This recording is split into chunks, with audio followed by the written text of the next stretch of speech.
Hi friends, আজ Sunday special menu বাসন্তী পোলাও বানিয়েছিলাম। তো তোমরা দেখতে থাকো আমি বাসন্তী পোলাও কি করে বানাই।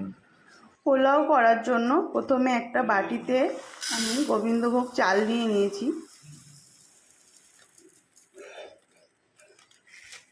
এবার এই চালের মধ্যে এক এক করে আমি সব কিছু দিয়ে দেবো। প্রথমে আমি ঘি দিয়ে দিলাম। আমি রেড কাউয়ের ঘি ব্যবহার করি, আপনারা যে কোনো ঘি ব্যবহার করতে পারেন।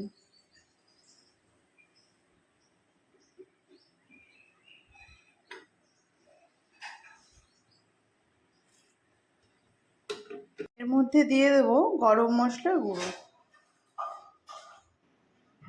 লবণ, হলুদের গুঁড়ো,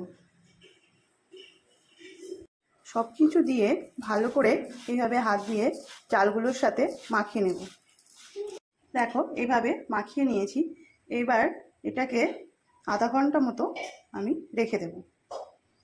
কড়াই গরম হয়ে গেলে ঘি দিয়ে দেবো, এর মধ্যে তেজপাতা দিয়ে দেবো, গোটা গরম মশলা, আগে থেকে ভিজিয়ে রাখা কাজু কিশমিশ,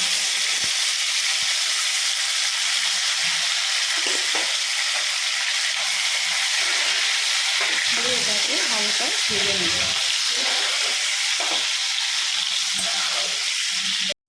আগে থেকে ম্যারিনেট করা চালটা দিয়ে দেবো।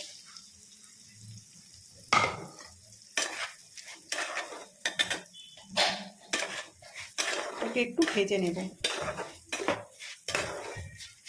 দেখো চালটা ভাজা হয়ে গেছে।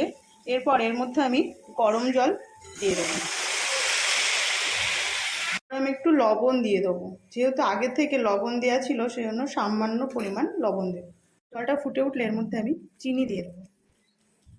যে যেরকম মিষ্টি খেতে ভালোবাসো সেরকম চিনি দেবে। দুটো কাঁচা লঙ্কা দিয়ে দেবো।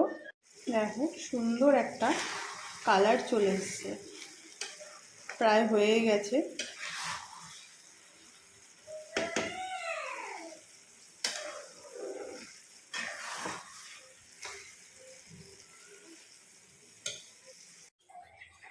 দেখো বন্ধুরা, পোলাওটা দারুণ ঝরঝরে হয়েছে।